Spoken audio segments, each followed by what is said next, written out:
You're listening to I See What You Did There, a Bausch Lomb podcast offering concise conversations on the people, trends, and topics defining modern eye health.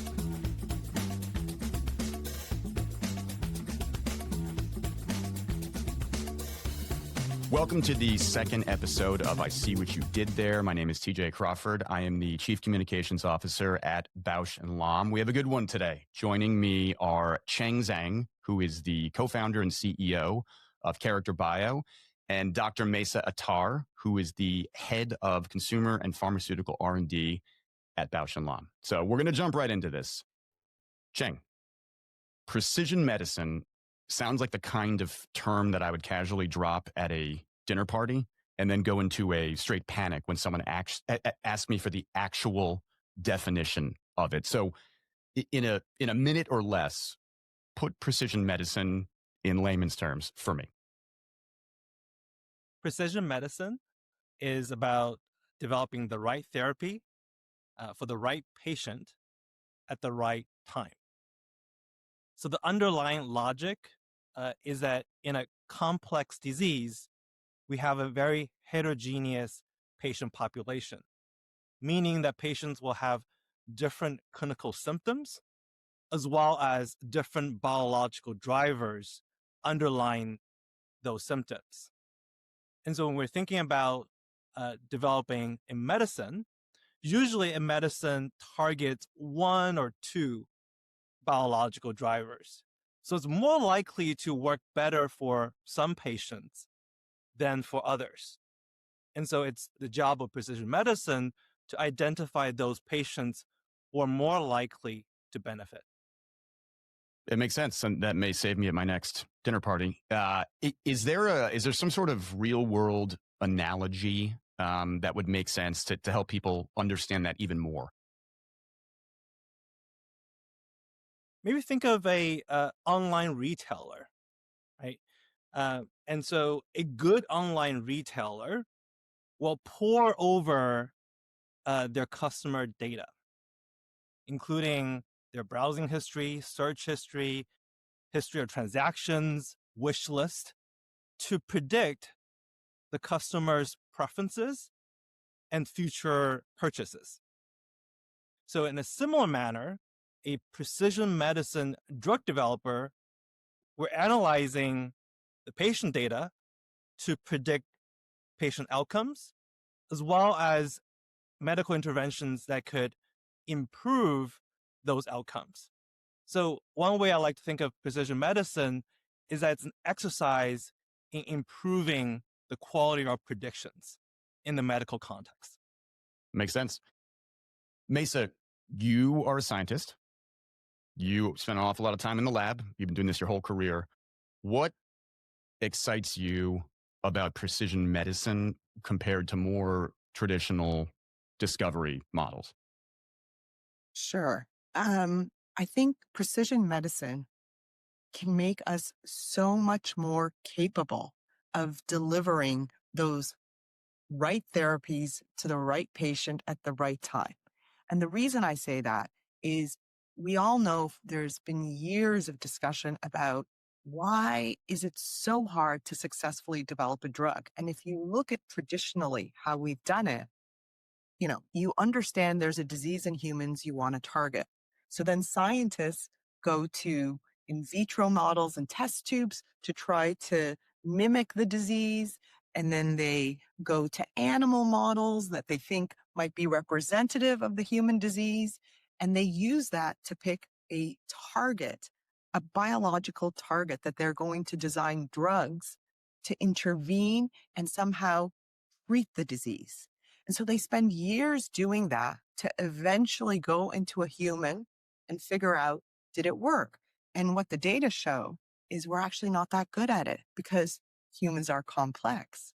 What precision medicine is going to allow us to do is to start with human data to pick a target. And I think that concept is simple, but profound.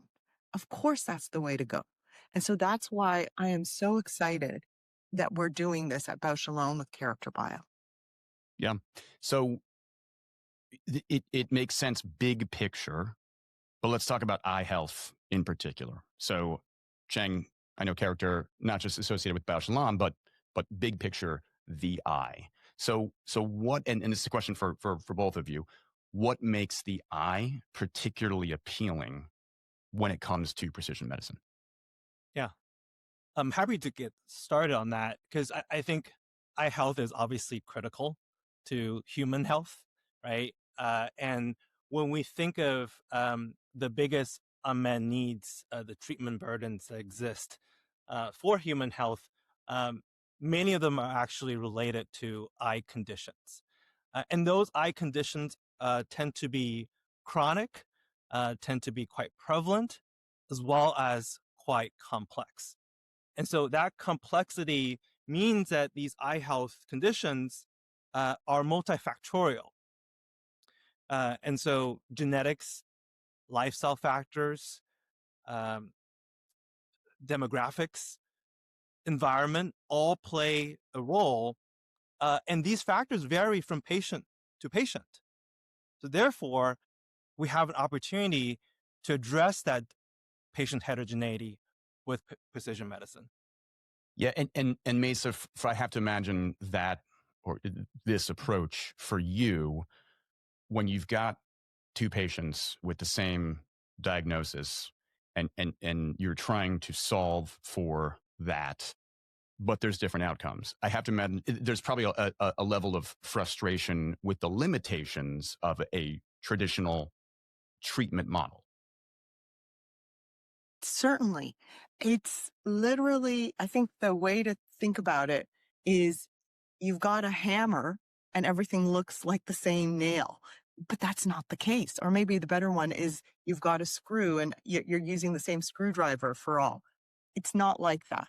And we know that patients, their disease progresses at different rates. And in eye health, and specifically what we're working on with character and age-related macular degeneration, the way you start to lose cells in your retina, even the direction in which the cells are dying is different. And if you don't get a handle of what's happening in a specific patient population, and the only way you can do that is through the approach and the database the character has built, you really are going at it blind. To me, it's what I think about it and neurodegeneration in the eye. When I was growing up, I remember people would say, we're going to cure cancer. Well, cancer is a lot of different types of diseases. The end state is the cancer process, right? Where these cells are growing and they're uncontrolled and stuff like that. But the way they get there are for very different reasons. And today we know the way cancer is addressed in patients has been completely changed through precision medicine. That's what we're doing here with Character Bio for age-related macular degeneration. Yeah, TJ, can I just step in for a second sure. and Go ahead, maybe Cheng. elaborate on Mayssa's point, particularly in the context of age-related macular degeneration, AMD for short. And Mayssa and I nerd over this all the time. And she talks about earlier just the rate of the death of these retinal cells, right? And we can see those in the form of lesions. One way to see it is in fundus autofluorescence. You can see geographic atrophy lesions. There's so many different ways to that these lesions manifest themselves, whether it's in their location, whether it's in the count, whether it's their height, the width, the area, the volume, right? And so, and as well as just the differences in the way they evolve over time. And so we really need to understand all these a myriad of differences in order to think about applying therapy in the most precise way possible. Yeah. So the partnership, the character Bausch and Lomb partnership, it was highlighted at Investor Day. It's something that we've been talking about, something everyone within the company walls very excited about. I want to ask, I want to ask what kind of drew Bausch Lomb to character to Bausch Lomb, and what specifically, we're talking about AMD, but what we're actually trying to accomplish. Before I do that, or before you guys answer, this is the legal caveat, where look, we're working together. There is no drug that we have software and are offering right now. So the kind of caveat here is that this is all under development. So my friends in the legal department will consider their job done now. So why don't we start with what kind of drew both sides to each other, and again, what we're actually trying to solve for here. Sure. Maybe I'll start. Okay. So we all know people are living longer, right? And Cheng hit on this and how important vision and is among our five senses is probably the most important. And I don't want to be corny, but if you're going to live longer, being able to see has such a profound impact on your quality of life. And we're the company. What is our vision? We want to see better, to live better. We want to solve for that. Okay. And so age-related macular degeneration is a leading cause of why people are going to get a diagnosis that is vision threatening, and it's only going to increase.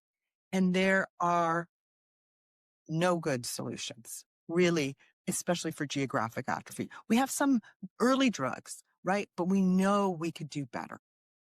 And to do that, we knew we needed to start with human data. And as we looked at how we might approach this, we could find no better partner than Character because of the database they've built that would enable us to really bring precision medicine to patients. And, Bausch Lomb has a long history of bringing firsts. We're the company that designed the optics that enabled the moon landing. We won an Oscar because we helped create cameras for movies. And so when you're talking about transforming eye health with precision medicine, Bausch Lomb partnering with a Character, this is a winning team. So what the database, which is so critical to this partnership and foundational, obviously, for Character, describe that for us, Cheng. What does the database consist of, and why is it so valuable when it comes to solving for, again, a disease that has many different factors? Right. So it starts with our original topic of what is precision medicine. And that is just understanding the differences among patients clinically and biologically. And so by extension, what we really want to understand is the relationships between patients' biology and patients' clinical disease progression over time. And so the patient database that we've curated comes from a observational clinical trial that Character sponsored at the outset of our company. And we've been running it for the last 5-6 years. And as part of that data set, we've collected patients' DNA samples and been able to extract genomic data from those samples. Genomic data is a proxy, is a good predictor for the biological function associated with the disease. That's not enough. We also want understanding of the patient's disease trajectory. And so the real world clinical data from the electronic medical records, EMRs, as well as the medical imaging repository, allow us to understand and quantify disease progression trends over time and understand, what are the genes, what are the biological mechanism that contributes to much faster disease progression or moderate or slow progression. That is really critical. And that's the longitudinal clinical genomic patient database that Character has built. Yeah. So let's, again, with the legal disclaimer here, let's fast forward 5 years from now, 3, 5, 7 years from now. Where could precision medicine take eye health and addressing conditions like AMD or others? What's kind of the, I guess, the most immediate end goal that would benefit patients? I'll start. I think one, we will have better drugs with better outcomes because we'll know how to select the right patient for the right drug. So let's talk a little bit about what that looks like. One, with your legalese out of the way, in 5 years, Bausch Lomb and Character will have drugs in the clinic being tested and generating data to demonstrate what we're saying right now. So that's number one. Two, as part of our partnership, we're actually using the Character database to guide our existing pipeline as well. We talked about Investor Day and how we're using the Character database to help us with our collaboration with NEI for ARIDS3. So you're going to see the impact, better outcomes for patients with the use of precision medicine. And so I think that's what, and the third aspect, I think with precision medicine, even existing drugs, right, we'll know how to use them better because we'll know which patients can best benefit from what therapy. So that's what I see for 5 years from now. I'll let Cheng add to that. Yeah, I would completely echo everything that Mayssa has said. I think that for me, it boils down to more therapies, either in development or launched. Just as importantly, more classes of therapies. And then also ways to combine those therapies as well for the right population. I'll share one statistic. If you look at the literature, the public literature around AMD genetics, for instance, you'll notice that there's about over 70 genetic loci that have been implicated for AMD. And there's more that we've uncovered through our collaboration. But of those 70 plus loci, we're currently developing drugs for 5 to 10 of them. And so the opportunity for us to think of and develop innovative solutions to address patients who don't have a cure or a solution right now is vast. And that's what we're here. That's great. So I'm going to close with a probably a very annoying question. If you, what in one sentence, which is always tricky, what do you want listeners to take away about the potential of precision medicine and eye health? Looks like no one wants to go first. Now, I would say that precision medicine is key to unlocking innovation in the field of eye diseases. This is the only way I think that we could improve on what already exists, provide more solutions, more treatment paradigms for patients today. I'll give you a bunch of semicolons there. It was a run on for sure, but we'll take it. Mayssa. A day will come when we'll say, how did we even try to treat these diseases without precision medicine? Well done. Well, it's always easier going second. True. Cheng, Mayssa, thank you both for being our guests on the second episode of I See What You Did There, and we are obviously very excited to see where this partnership goes. Thank you for having us, TJ. Thank you, TJ.